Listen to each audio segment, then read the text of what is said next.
Good evening. Today, our fellow citizens, our way of life, our very freedom came under attack in a series of deliberate and deadly terrorist acts. The victims were in airplanes or in their offices, secretaries, businessmen and women, military and federal workers, moms and dads, friends and neighbors.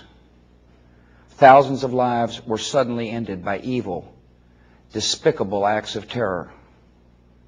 The pictures of airplanes flying into buildings, fires burning, huge structures collapsing, have filled us with disbelief, terrible sadness, and a quiet, unyielding anger.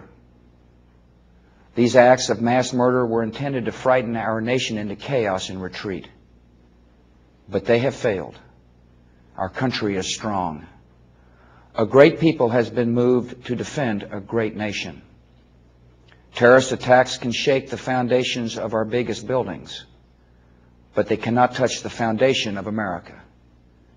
These acts shatter steel, but they cannot dent the steel of American resolve.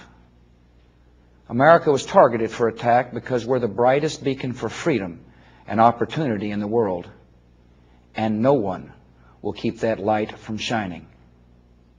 Today, our nation saw evil, the very worst of human nature, and we responded with the best of America, with the daring of our rescue workers, with the caring for strangers and neighbors who came to give blood and help in any way they could.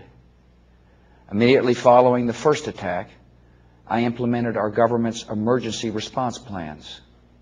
Our military is powerful, and it's prepared.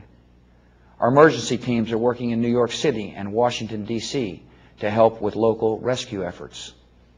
Our first priority is to get help to those who have been injured and to take every precaution to protect our citizens at home and around the world from further attacks. The functions of our government continue without interruption. Federal agencies in Washington, which had to be evacuated today, are reopening for essential personnel tonight and will be open for business tomorrow.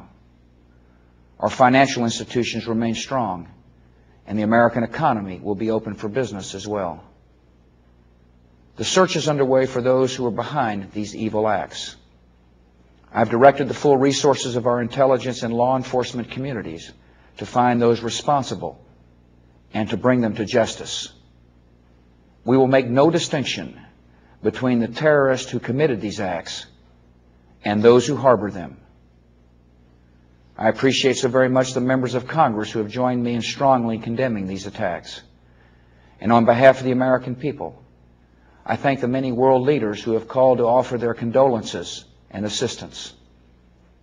America and our friends and allies join with all those who want peace and security in the world, and we stand together to win the war against terrorism.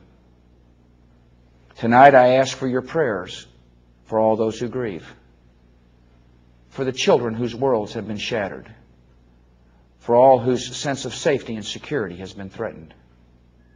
And I pray they will be comforted by a power greater than any of us, spoken through the ages in Psalm 23. Even though I walk through the valley of the shadow of death, I fear no evil, for you are with me. This is a day when all Americans from every walk of life unite in our resolve for justice and peace. America has stood down enemies before, and we will do so this time. None of us will ever forget this day, yet we go forward to defend freedom and all that is good and just in our world. Thank you. Good night, and God bless America.